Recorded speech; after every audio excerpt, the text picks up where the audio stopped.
Kales! Hold on, Kales. I gotta turn the light on. Hold on. I forgot to turn the light on in my apartment. There we go. Yup. Damn it, turn the long right on. I turned the wrong light on. Kales, what up? Listen, I gotta tell you something cool. Well, it's just not cool. It's me. I'm walking in the darkness every. So I'm in like a really hype mood right now. So really random. Oh yeah, I bought a lot of toilet paper. That's really odd and uncomfortable. I could have timed that better. Like, your friend Gary, the fucking retard. Anyway, no, I got something cool to tell you, and I'm in a really hype mood right now. I walked out of the room I was trying to go into. I got something kind of cool to tell you.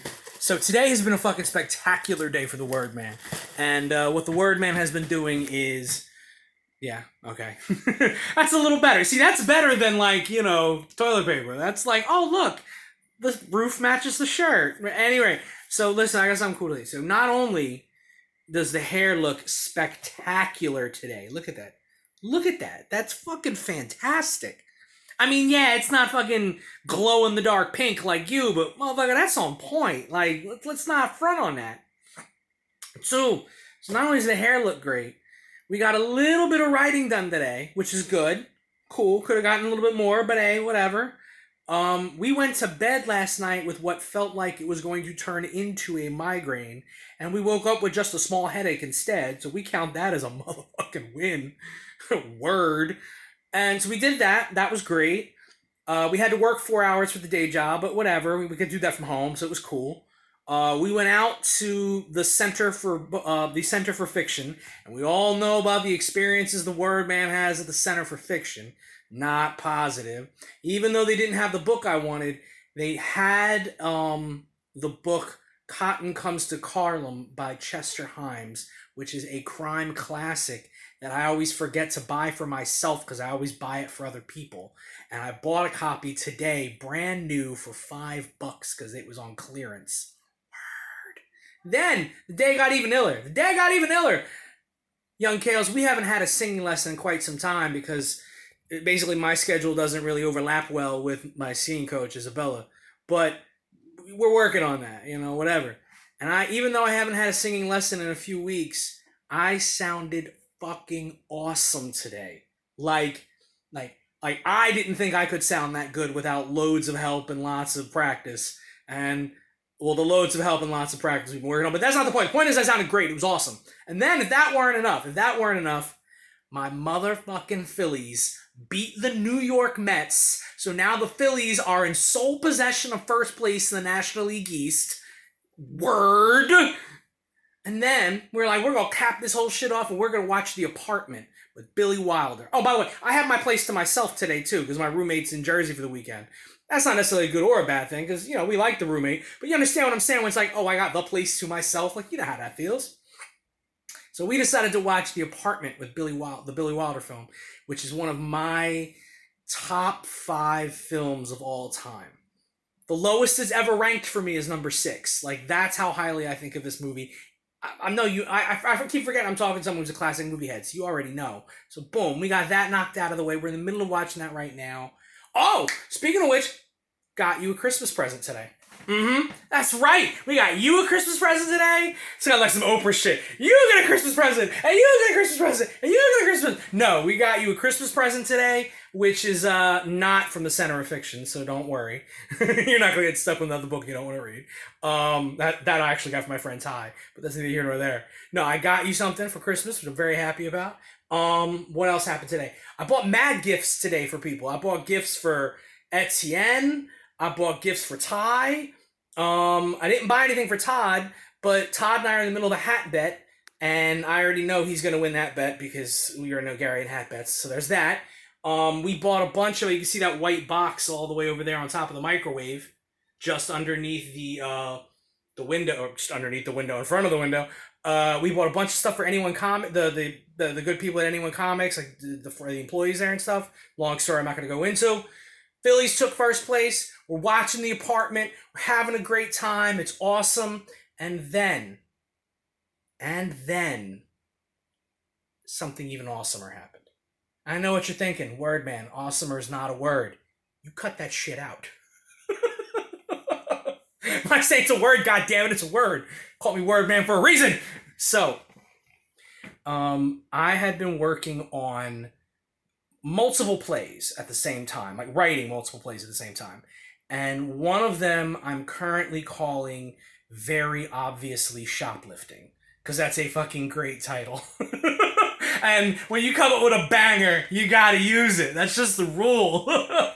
Part that sucks is I've come up with an even better title that works better for this play, so I might actually switch the title out for the other one, and the title's called the Algonquin Chadwick, or no, it's called the Mongolian Chadwick. That's what I think, or the African Chadwick. I haven't figured out which country yet, or which nationality, or which nation, or whatever, or continent, but it's gonna be like the continent Chadwick, and it's a screwball comedy, and I'm trying to make it very funny. Humor is obviously the more difficult thing to write, but I'm working on it.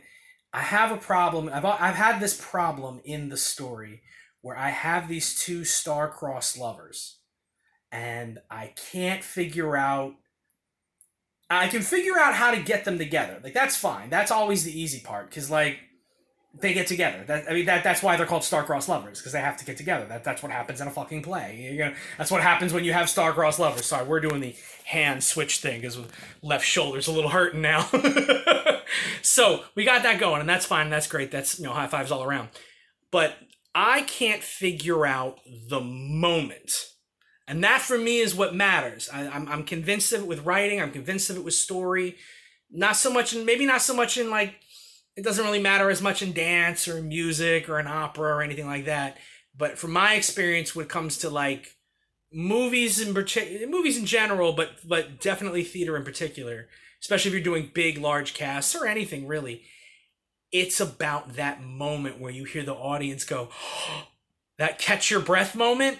Oh, that makes my hair go curly. And I mean, it needs no help going curly, so I could have thought of a better like phrase, but we're getting off topic.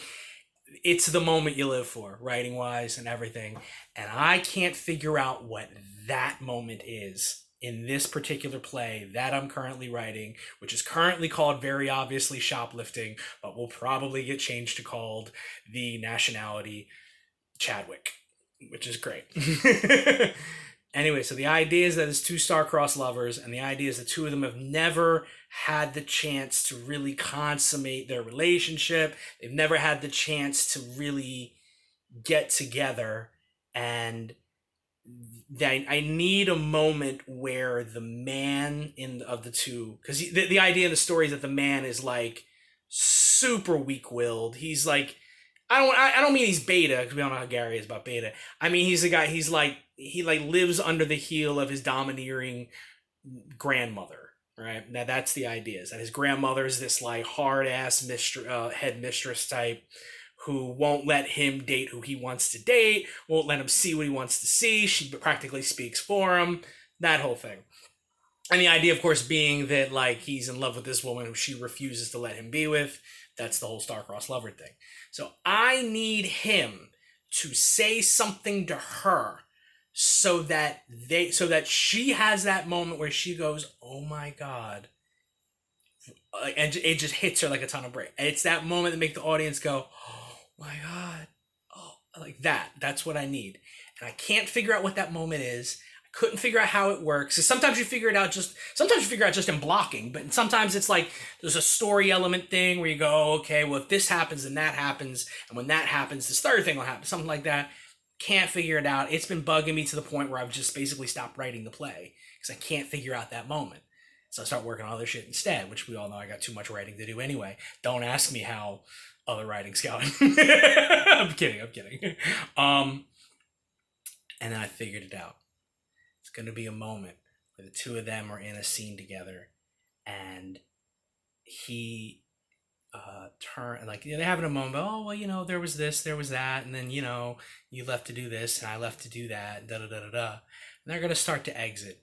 And he's gonna stop, and it's gonna be the first time he's done a movement that is not directly responsible from other people. What I mean is like, sometimes we have it's a good acting trick to learn, or a character trick to learn, where the character only moves when they're designated by a different character.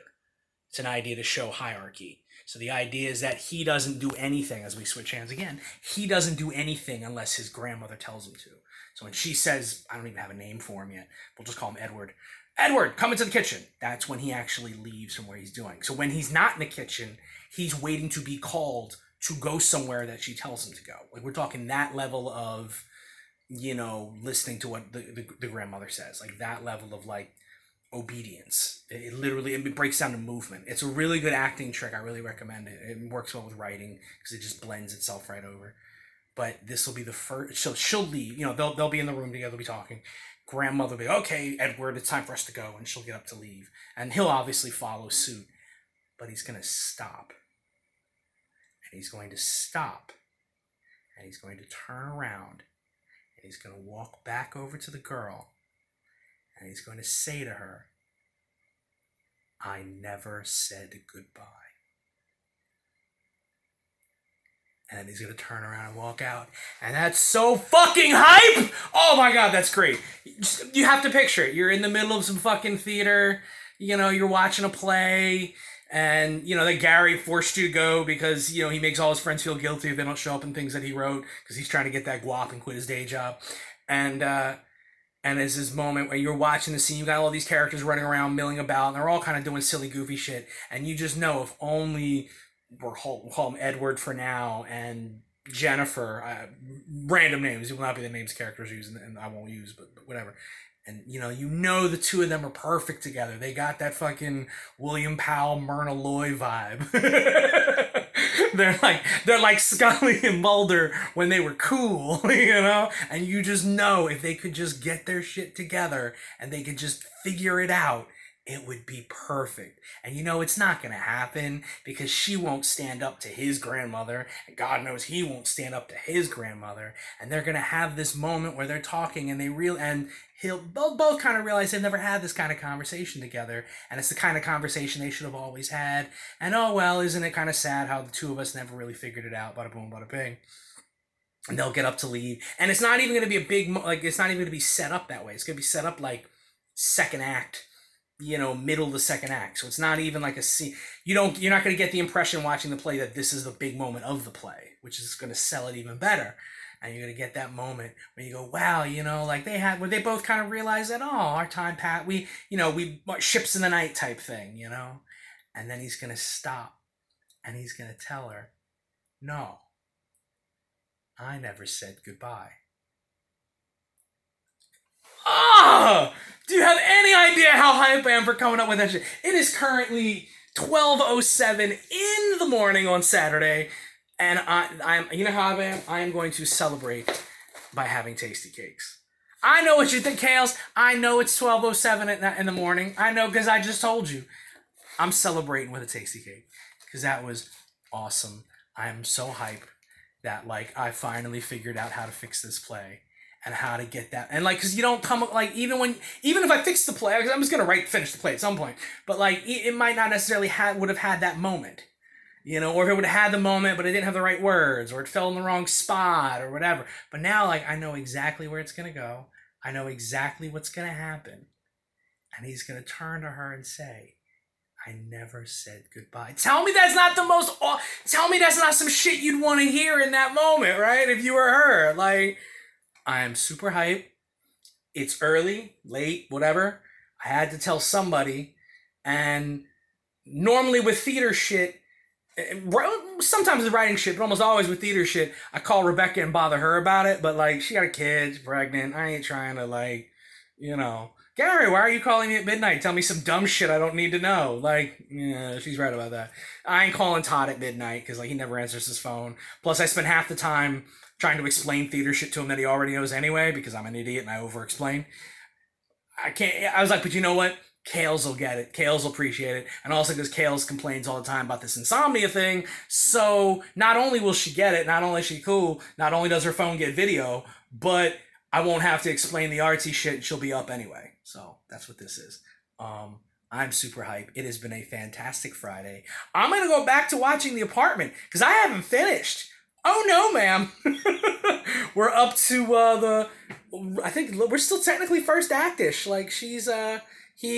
Jack Lemmon's character, Cece Baxter, is waiting in front of the theater in front of for Miss Kublik, who is not going to appear.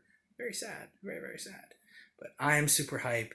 I am super. I'm just. And this is a very say word situation. When people ask you what does Gary look like when he's living through a say word moment, you can be like, "Oh, I have video," and he goes on for 15 minutes about it. So ugh, yeah, I understand it could be difficult to be friends with me, but it's all good. That's why I got you something cool for Christmas today to make up for it.